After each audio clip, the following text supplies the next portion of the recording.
Hello and welcome to Patrick's Models and Transport. So, this evening I'm going to do an unboxing. Well, I've already unboxed things because they were in a box full of newspaper. These arrived yesterday and I went to collect them at the locker today.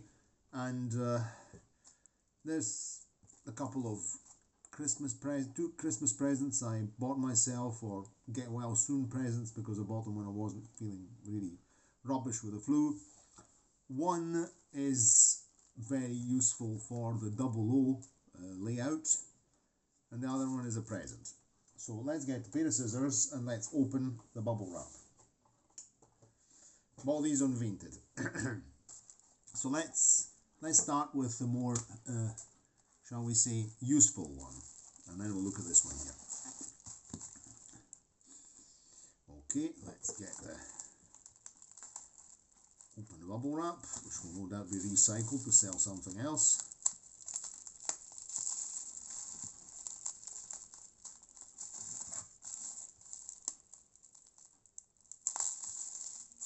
I do quite a lot of buying and selling on Vinted. In fact, I've mostly financed my model train purchases and things by selling other things, maybe models and scales, things I bought, or other things, clothes. Sometimes you get good money, sometimes you get little money, but better little money than no money. So this is the first other part. This is the one, the double O scale. Let's have a look at this together. I'm going to get my enlarging specs to see what I'm doing. So this is a beer wagon,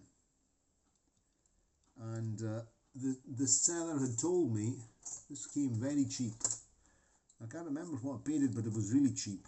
I think it was under €5. It's a EFE AEC Mercury with an ergomatic cab. The ergomatic cab was a composite structure, glass fibre and steel cab that was fitted throughout the 60s and 70s, late 60s and 70s, and right up to the 80s, to the Leyland AC, even Albion industrial vehicles. It was ergomatic because it was very ergonomic. It was a new word of the time compared to previous cabs. We'll actually dedicate a video to some of these British lorries. It did have some problems with corrosion. We'll say, oh, it's made of fiberglass, how did it corrode? But of course, fiberglass panels on a steel structure, and the problem is the steel structure and fiberglass expansion, contraction, water ingress, etc, etc, etc. So if something is made of fiberglass but it has a steel structure, and of course will have a steel floor pan and everything else, it's not guaranteed that the thing is not going to rust. Anyway, this is a very nice model, very, very nice model, and it seems to be, some of the barrels are, I'll have to have a look on a picture. Some of the barrels are over on a side, and I see that, yes, the chain is going to have to be glued back in place in certain points. I see that it's come off, or it's simply it's come unclipped, because it should be clipped on there on a peg, so that one's okay. We'll have to take the load off, but we'll do this on a dedicated video. And here one of the poles is missing, but we'll replace that. That's an easy fix with a, I don't know what it is, if it's plastic, or let me get a magnifying glass. I think it's plastic. We'll replace that with something. That's not really a problem. So anyway, lovely, lovely, lovely lorry. So the Northern Clubs Federation Brewery, Federation Ales. Yeah, nice. Some beer. Yes, these barrels should be standing vertical, of course. There's smaller ones, bigger ones. These ones here are over on their side. Nice with a removable load, very interesting model. Let's try and straighten things up. Okay, that's a bit better. So nice lorry, nice model, love it, nice, nice, nice, nice. What a smasher. It's got its wee registration plate at the back, and I think that's a wee peg. Yes, this here came off, a little peg, tiny little piece of plastic came off there, so we'll actually pop that little tiny bit of plastic, probably is no use, into a very interesting box. Now I think that most of us, at least according to the stats on my channel, most of you viewers will know exactly what this thing here is. You recognize this box. It's recycled. Here it says ganci per quadri, meaning picture hooks. At one point it must have been used, but of course you recognize this here as a film box. I used to have always plenty of these because I've always enjoyed photography, and as I've mentioned many times in videos, so I'm just going to keep that tiny little peg in here. Excuse me, plenty of cold. We'll preserve that in the box and we'll see what to do, but probably I'll just put a spot of glue where something's missing. So that's the AC Mercury with an ergomatic cab. We'll drive that, we'll even leave it here in view. Let's see what we're doing. Okay, let's just put it here. And now let's see what's in the other packet. This is a useful one. This is a one, to make videos and stories, etc., etc., and so on and so forth. And this here, what could this be? I wonder what this could be. I know, because I bought it. So let's have a look at this. This was the same seller, of course. So I decided to go for a... Of course I'll be recycling the bubble wrap, so that will be going in the bag with the bubble wrap. I don't often do these unboxing or unwrapping videos, but in fact I think it's the very first one I've ever done. Now, this is the excitement. Let's see if we're going to get in here.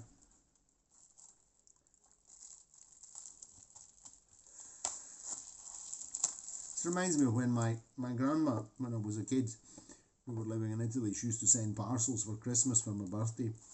And my mother, so the parcel was wrapped in brown paper, tied together with string, and under the brown paper there was an nylon bag, all tied down with sellotape. My mother used to untie all the knots in the string, recycle the string, cut the brown paper open with the scissors, and I was there dying to get into this parcel. Then she'd unsnip the plastic bag, which then she would recycle for the bin, because you had to pay your plastic bags. And I was there. There was always chocolate, maybe a toy car, some clothes, etc. So it was always nice. So I'm still always very excited when I open a parcel. Oh, let's see what we've got in here. Now, this is something a little bit bigger and a little bit more exotic in my views than, maybe you can already guess what it is, let's see, than the AC Mercury. Oh, now what have we got here? We have a Barkas van in 1/24 scale, and this is a Prefo, the East German company Prefo, which also made these trucks here. This is a Skoda Liaz that I've reviewed, and this has even got a friction motor. So friction motor that probably needs a bit of lubrication. It needs some oil. I don't know, it's all clipped together, so I don't know if I'll risk opening this thing up. You never know, it might not digest it. But this is Barkas, and the bloke had one for sale with a box, which was more expensive, and one without the box, which was much cheaper. So I went for the one without the box because I don't have this. And this is that. That's very nice. So this is an East German toy. Barkas, front wheel drive, 2-stroke engine, 3-cylinder, 2-stroke engine van. And why did I buy this? Not for the model railway layouts. I'm also, generally I don't like to buy large scale models, but this has got the sort of toy attraction and the Eastern European toy, and I've always loved these things. And you can see how the I can use a German term, Kunststoffindustrie, meaning the chemical industry in East Germany, was very advanced, because this is an all plastic toy, and it was really a really very nice toy, and with a friction motor, engine motor, right here at the front, where it should be, because this is front wheel drive. And that'll match up nicely with my other Barkas in my collection, which I'm just going to drive into view. This is a nice one. There's a van. Bought this a couple of years ago. This is one of these ones from the newspapers. I bought this on Vinted as well. I remember it was missing a lens. It was missing a headlamp lens here, and I recreated the lens using glue and glaze. I just applied glue and glaze in there, and I made the lens. And this is my other Barkas, and then I've got my other tiny little Barkas. You know that, but I'll just pop it out. I'll get it out of the showcase right now, just to pop it in the video. And this is my other tiny little Barkas. This one's also East German, the 1/87 scale Barkas. You've seen this one here on the layout. So we have enlarged the Barkas collection, and we've got a lorry load of beer, so we're okay. This is nice. Definitely I'll have to understand how to open this up, but I'll have to be very, very careful, because I don't want to break things. I mean, it can even stay as it is. I'm not going to be running it around. It definitely needs lubrication. It needs oil. It needs oil. I wonder how the motor's made. I'm trying to understand. Have a look at it.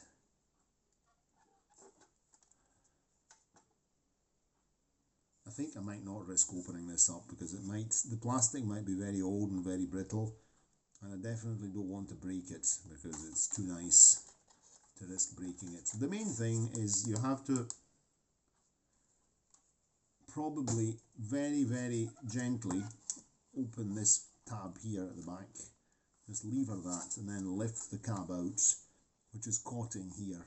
So it might be actually quite a simple thing to do. But anyway, that's that. So that's the unboxing. And so we have 3 Barkas vans, 124, 143, 187. So we can actually put them even one on top of another like that. And there we go. We have our collection of Barkas vans. And we've got the AEC Mercury with the ergo cab. So that's that for that's that for the moment. This is how I can check what's on the. I don't know if you've ever seen. This is how I check the screen, the monitor of the screen of the phone when I'm filming in this position. I'm using an old rear view mirror. This is an old Fiat Uno rear view mirror I changed years ago, because the anti-glare spring sort of stopped working, and so I changed it. I used to have a Fiat Uno, so this lives over there out of sight. You generally don't see it, because I'm putting it behind here to see what's going on. You get some of the tricks of the trade around here. Okay, very well. I hope you enjoyed the video, and let me know what you think of these this Prefel model here, and the AEC Mercury as well. And maybe we should, when we make the 00 version, when what I call the square yard, the 90 by 100 layout, when we make the British guys, we should include a pub. Definitely include a pub, But I'm trying to finish it off, at least to get it inaugurated in 187 with what buildings I've got. And then we'll see what to do about the 17600. But we'll definitely have to have a pub, because we have the beer lorry, the beer wagon to deliver, and so we have to have a pub as well. It's not a British place without a pub and a fish and chip shop. Okay, cheerio, and see you next time. Ciao, ciao.